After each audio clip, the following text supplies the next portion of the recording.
जिंदाबाद।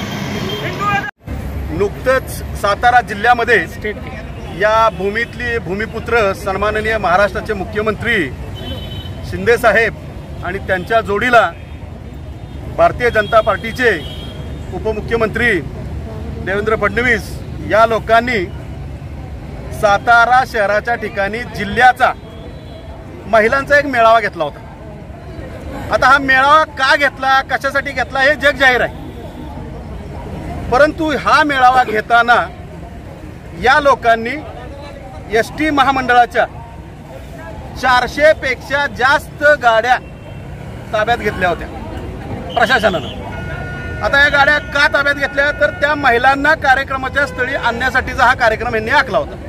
हरकत नाही, महाराष्ट्र शासन आहे, ते राजेच आहेत, इथं आता लोकशाही शिल्लक आहे असं आम्हाला तर वाटत नाही। मग ह्या राजकोषाची उधळपट्टी कशी करायची ती त्यांनी ठरवायचं। महिलांच्या नावाखाली स्वतःच उदो करून घेण्यासाठी या लोकांनी त्या दिवशी महिलांचा मेळावा घेतला, हरकत नाही, घेऊ देत।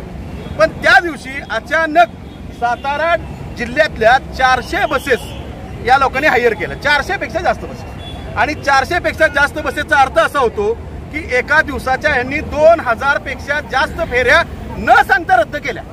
2000 पेक्षा जास्त फेऱ्या जिल्ह्यातल्या। ज्या लाडली बहिणीसाठी यांनी हा कार्यक्रम घेतला त्याच लाडली बहिणीचा दुसऱ्या दिवशी सकाळी कार्यक्रम होता रक्षाबंधनाचा, आणि ह्या रक्षाबंधनाच्या कार्यक्रमाला सुद्धा लोकांना या ठिकाणी येता आलेलं नाहीये। आलं लक्षात तुमच्या? मग हे नुकसान कोणाचं झालं तर 2000 गाड्यांमधून जे लाखो लोक या ठिकाणी येणार होते त्या लोकांचं झालेलं हे नुकसान आहे। मग याला जबाबदार कोण आहे तर याला जबाबदार हे शासन आहे। त्या दिवशी शेतकऱ्यांना साताराला यायचं होतं, व्यापाऱ्यांना साताराला यायचं होतं, कर्मचाऱ्यांना साताराला यायचं होतं, पण ह्या लोकांनी येऊन दिलं का तर अजिबात दिलेलं नाही। तर त्या दिवशीचा एसटी महामंडळाचा सगळा खर्च, एसटी महामंडळाचा सगळा खर्च कोण देणार? या लाखो कोट्यवधी रुपयाचं जे शासनाचं नुकसान झालं याला जबाबदार कोण? या सगळ्याचा जाब विचारायसाठी आम्ही लोकांनी या जिल्हाधिकाऱ्यांना निवेदन दिलं होतं, त्यांनी त्याचा निकाल घेतलेला नाही, त्याचा निकाल दिलेला नाही। पोलीस प्रशासनाला आम्ही पत्र दिलं होतं, एसटी महामंडळाला याची कल्पना होती। असं असताना देखील कोणतीही कारवाई न झाल्यामुळं आज आम्हाला रस्त्यावर उतरून आंदोलन करावं लागलेलं आहे। आणि याची दखल जर प्रशासनानं घेतली नाही तर लवकरच माहिती अधिकारात त्या दिवशीच्या सगळ्या खर्चाचं पण बजेट आम्ही घेणारच आहोत आणि आम्ही आयुक्तांच्याकडे आंदोलन करू, आणि तिथं जर न्याय नाही मिळाला तर आम्ही यासाठी कोर्टात जाणार आहोत। आता आम्हाला कोर्टाशिवाय दुसरा प्रशासनात मार्ग दिसत नाही। जय हिंद, जय महाराष्ट्र।